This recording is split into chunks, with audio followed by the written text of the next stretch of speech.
Sonia de la Provoté, on va parler largement de la politique vaccinale, mais peut-être une réaction à ce reportage où est évoqué un petit blocage qui n'est pas forcément représentatif, mais tout de même, on nous explique qu'il faut donc injecter l'ensemble du flacon qui contient 6 doses en peu de temps, en 6 heures. Et donc, parfois, pour la fin du flacon, l'EHPAD propose aux familles fragiles, âgées ou aux soignants fragiles et âgés de se faire vacciner. Mais ils disent, si on n'est pas dans ces cadres-là, on peut pas vous vacciner. Vous trouvez ça normal? Il y a clairement un certain nombre de situations et de départements où on a carrément anticipé cette question. Je vois il y a des hôpitaux qui constituent préalablement des listes complémentaires et qui appellent quand il reste des doses en fin de journée et qui appellent un certain nombre de personnes volontaires qui veulent se faire vacciner. C'est une façon de ne pas perdre de doses. Vous avez dit 6 doses, c'est 5 normalement, mais en faisant bien les choses, on fait 6, donc ça c'est plutôt une bonne nouvelle. Et il y a des EHPAD où clairement des listes ont été constituées pour appeler la famille, etc. Donc en fait, c'est pas qu'on exclut de la population, c'est qu'on privilégie de pouvoir vacciner les personnes à risque de faire une maladie grave ou d'être hospitalisées, voire d'aller en réanimation. Donc si sur cette liste-là, on a des personnes qui sont plus à risque, c'est elles qu'on va privilégier. Mais s'il reste des doses et qu'on n'a pas de personnes à risque sous la main à vacciner, on va vacciner quelqu'un de la population générale.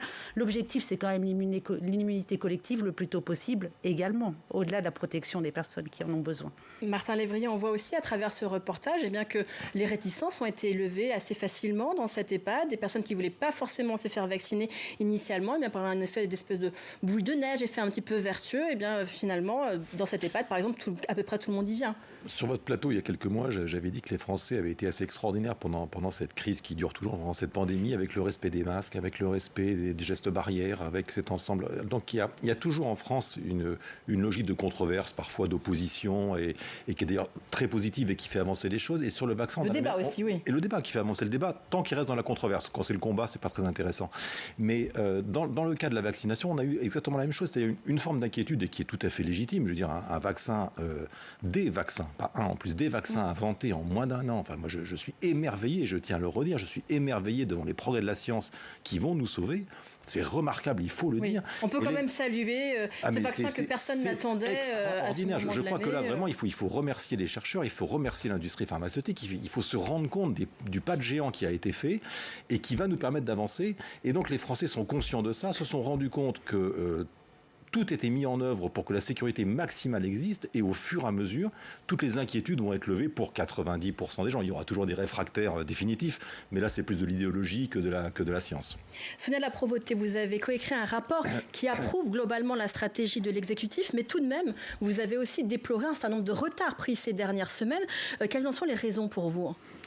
Il y a eu de la précaution, de la complexité administrative dans le processus avec la visite prévaccinale, etc., qui était une façon de perdre du temps. Avec 5 jours entre la visite prévaccinale alors qui n'était pas prévu tout à fait au départ. Donc ça a été un peu quelque chose qui s'est rajouté, je pense aussi de la part dans les EHPAD notamment. C'était une façon de pouvoir accompagner mieux les personnes âgées.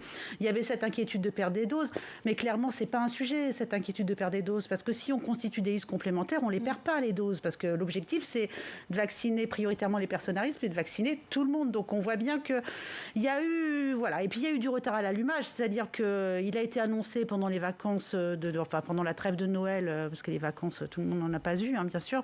Il a été annoncé que c'était avancé d'une semaine. La campagne telle qu'elle était prévue, quand on a eu le débat en décembre, le 17 décembre, était prévue le 4 janvier. Le 4 janvier, clairement, on n'a pas commencé à vacciner... en déroulant les choses. C'est-à-dire qu'il y a eu une forme de lenteur à l'allumage, des précautions, probablement, des prudences. La défiance vaccinale était une épée de Damoclès qui a inquiété. On voit bien finalement que le meilleur vecteur de communication, c'est par exemple le médecin qui se fait vacciner devant ses patients, comme ça a pu arriver dans certains EHPAD. Et tout de suite, derrière, il y a une valeur d'exemplarité. Et puis ça rassure. Je veux dire, un médecin qui se fait vacciner, un soignant, un infirmier ou une infirmière, une aide-soignante ou un aide-soignant. Ça change complètement la donne et le regard des patients. C'est normal. Il y a ceux qui sont du corps médical et qui s'ils font, eh bien, ça rassure. Puis il y a ceux qui n'y sont pas et donc qui ont besoin d'avoir les éléments de rassurance autour du vaccin. Voilà, exactement. Vous dites un retard à l'allumage. Je voudrais juste qu'on écoute, parce que Olivier Véran, hier, bien sûr, a eu à répondre à un certain nombre de critiques sur ce sujet. On le sait, le gouvernement a été largement critiqué sur la lenteur des premières semaines de la campagne vaccinale. Et lui, hier, a imputé certaines difficultés, non à la politique française, mais plutôt à des difficultés d'ordre scientifique et européenne. On écoute Olivier Véran. Il y a des zones d'incertitude qui ne sont pas de nature politique et qui sont de nature scientifique. Par exemple, est-ce que le vaccin AstraZeneca sera validé par les autorités européennes? S'il l'est, est-ce que c'est fin janvier? Est-ce que c'est fin février? Est-ce que c'est fin mars? S'il l'est, est-ce que ce sera destiné à un public âgé? Ou est-ce que c'est pour un public plutôt jeune? Je n'ai pas les réponses à ces questions. Voilà, Olivier Véran qui nous dit, les critiques finalement sur la logistique, pour lui, elles étaient outrancières, elles n'étaient pas à leur place. Mais il y a d'autres sujets d'inquiétude. Si vous me permettez, ce n'est pas tout à fait le même sujet. AstraZeneca n'est pas encore validé. Et AstraZeneca, on attend la date de validation. Donc, il explique que c'est pour ça qu'on n'a pas encore tous les vaccins possibles, puisque tout n'a pas été validé, les précommandes. Il a mille fois raison de dire, je ne vais pas m'engager sur une politique de vaccination tous azimuts, parce que c'est un vaccin, je le rappelle, qui lui est à température ambiante, enfin à 0 à moins de 5 degrés, enfin 0 à 5 degrés, pas moins 5, donc il va être beaucoup plus facile à distribuer, mais on ne peut pas engager une politique vaccinale tant qu'on n'a pas les autorisations de lancer sur le marché ce produit. Donc c'est ce qu'il disait.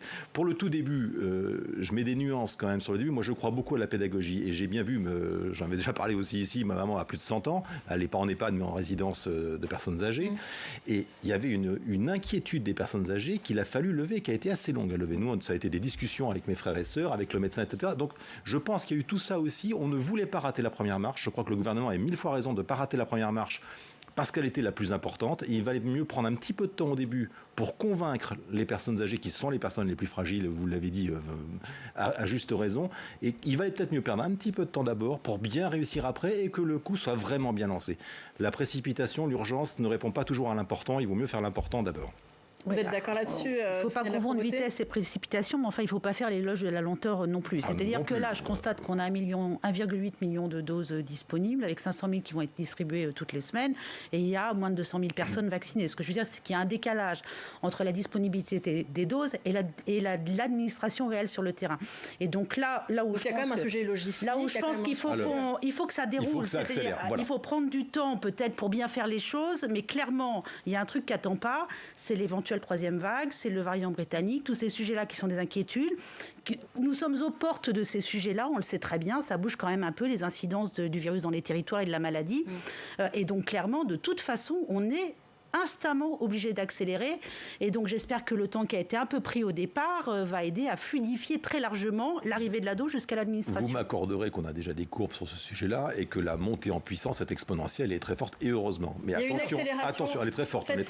Voilà. On propose, on devrait arriver au million d'ici la fin du mois de vaccinés. Mais on aura 3,3 millions de doses à la fin du mois. Mais attendez, l'autre réponse, et j'attire votre attention là-dessus, quand on parle d'un risque de troisième vague, c'est pas le vaccin qui va l'empêcher si elle arrive dans les semaines qui viennent. Il suffit de voir ce qui se passe en Israël. C'est dramatique. Oui. L'Israël, c'est dramatique. L'Israël est le pays qui est le plus vacciné et pour autant qui confine totalement. Donc attention à ne pas faire croire que parce qu'il y a le vaccin, il n'y aura pas de troisième vague. Le vaccin n'empêchera pas la troisième vague. Le vaccin protégera ceux qui seraient hospitalisés s'ils étaient en contact avec le virus ou qui iraient en réanimation. On est bien d'accord. Et si c'est le variant britannique, il y aura beaucoup plus de gens malades et chez les plus jeunes également. Et à ce moment-là, il y aura des places disponibles à l'hôpital et on pourra aussi traiter les pathologies classiques. Donc la vaccination accélérée sur les populations à risque, c'est essentiel. On dit la même chose. Allez, vous parliez également tout à l'heure des territoires et certains territoires particulièrement touchés par le virus réclament un effort particulier pour eux et notamment plus de vaccins. C'est le cas d'Else Joseph, nouvelle sénatrice des Ardennes et elle est à votre... Merci beaucoup Alexandre. Est-ce que vous êtes d'accord, Martin Lévrier? Il faut une répartition des vaccins affinée par territoire, mieux priorisée pour les territoires les plus touchés, comme le réclame le territoire des Ardennes. Mais c'est le cas depuis le 11 janvier où des territoires ont été priorisé par rapport à d'autres. Le PACA avait déjà fait la demande, je m'en souviens très bien, je l'avais entendu à la télévision, avait pleuré en disant s'il vous plaît, accélérez chez nous plutôt qu'ailleurs où c'est plus calme. Et c'est déjà en cours. Donc ça a été dit, c'est affiché. Le ministre Véran l'a encore redit hier. Mais attention, aujourd'hui, nous ne sommes pas, et vous l'avez dit tout à l'heure, en défaut de stock. Les stocks, on les a pour l'instant. C'est si on accélère très fort. Mais pour l'instant, pour les Ardennes comme pour les autres départements, moi, j'ai pas écho d'un département où il manquerait des doses. On n'en est pas là du tout. C'est qu'on vaccine pas assez vite. Ça serait presque souhaitable qu'on arrive à cette deuxième polémique entre guillemets ou controverse. Quand on en sera là, on se dira tiens, c'est déjà, on avance de plus en plus vite. Donc c'est très bien. Oui, vous êtes d'accord là-dessus, Sonia de la Provôté. Finalement, c'est pas forcément ça le premier problème aujourd'hui. Le premier problème, c'est d'administrer toutes les doses et puis d'avoir un plan de charge, puisque maintenant on sait à peu près les doses qui vont arriver par semaine, qu'on connaît la population concernée, l'effectif de la population concernée par département. C'est ça qu'il faut ajuster au mieux, en prenant en compte la deuxième injection à 21 jours au mieux quand même pour les personnes âgées à risque, parce qu'on sait que ça reste quand même important les 21 jours, et puis décaler un peu 42 jours pour les autres. Mais... Moi, ce que je pense, c'est que dans ces territoires-là qui sont particulièrement touchés, la politique publique globale de lutte contre l'épidémie, c'est un package, c'est-à-dire qu'on doit tout adapter. On doit se poser la question de vacciner, comme on dit, en cordon, c'est-à-dire alerter, tracer, isoler, tester, tracer, isoler. On doit bien isoler, mais on doit aussi pouvoir proposer, par exemple, dans des clusters, enfin des cas groupés, par exemple, dans des structures ou en milieu professionnel, de pouvoir vacciner ceux qui ne sont pas spécifiquement des cas contacts, mais qui sont dans un environnement, par exemple, où ils pourraient diffuser du virus. C'est pour ça qu'on a accéléré, vous l'avez bien vu, sur les publics qui n'étaient pas tout à fait prioritaires, qui le deviennent, et donc on peut accélérer, et donc on accélère, mais c'est au fur et à mesure, parce que sinon, si on veut tout faire d'un coup, ça ne pourra pas fonctionner. Là où il y a une incidence très grande, il y a des cas contacts, des cas groupés qui sont très importants et des cas contacts nombreux. Et donc là, je pense qu'il faut renforcer les politiques sanitaires, il faut vraiment accompagner ceux qui doivent être isolés et pas se contenter d'un coup de fil en disant voilà, vous restez chez vous 7 jours. C'est beaucoup plus que ça. Alors que l'on voit Jean Castex, le Premier ministre, qui est en train d'arriver dans la salle des conférences du Sénat, le Premier ministre qui va répondre à un certain nombre de questions, et notamment certainement la question sur la crise sanitaire et sur les vaccins que va poser Patrick Kanner, le président du groupe socialiste, qui est à votre théâtre, mais toutes les têtes sont déjà tournées vers 2022. Un mot sur... aujourd'hui, maintenant, tout de suite, parce que demain, on attend peut-être des annonces de la part d'Olivier Véran, qu'on voit d'ailleurs arriver, et de Jean Castex en conférence de presse. On parle éventuellement d'un couvre-feu étendu à l'ensemble du territoire à 18h dans les prochains jours. Il faut en tout cas des restrictions sanitaires, vu le contexte pour vous, Martin Lévy. À l'inverse de ce que disait le président Kanner tout à l'heure, et de son train de retard systématique, je rappellerai que la deuxième vague a été contenue en France de façon... très positif par rapport à beaucoup d'autres pays européens, d'autres pays mondiaux. Donc, si le gouvernement fait le choix d'un couvre-feu à 18h, c'est qu'il a des bonnes raisons. Et on sait, bien sûr, et on sait que ce fonctionnement est efficace.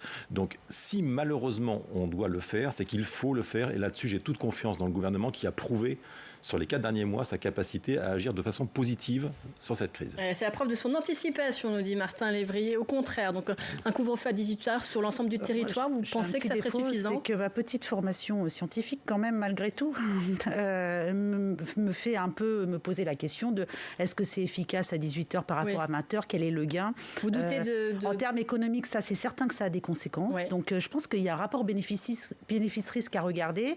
On sait que le confinement complet est très efficace parce que ça casse complètement la transmission. Je veux dire, c'est des choses qu'il faut voir parce que passer de 20h à 18h pour toute une société, ça n'a rien d'anodin. Et sur le plan économique, pas du tout. Non. Et je voudrais avoir la certitude, ce qui n'est pas le cas tout à fait du point de vue des épidémiologistes pour l'instant, que c'est quelque chose qui est de nature à endiguer complètement la vague épidémique. Eh bien, merci. Merci beaucoup à tous les deux d'avoir participé à ce face-à-face largement consacré à la crise sanitaire, un sujet qui va être encore beaucoup abordé lors des questions d'actualité au gouvernement. Ça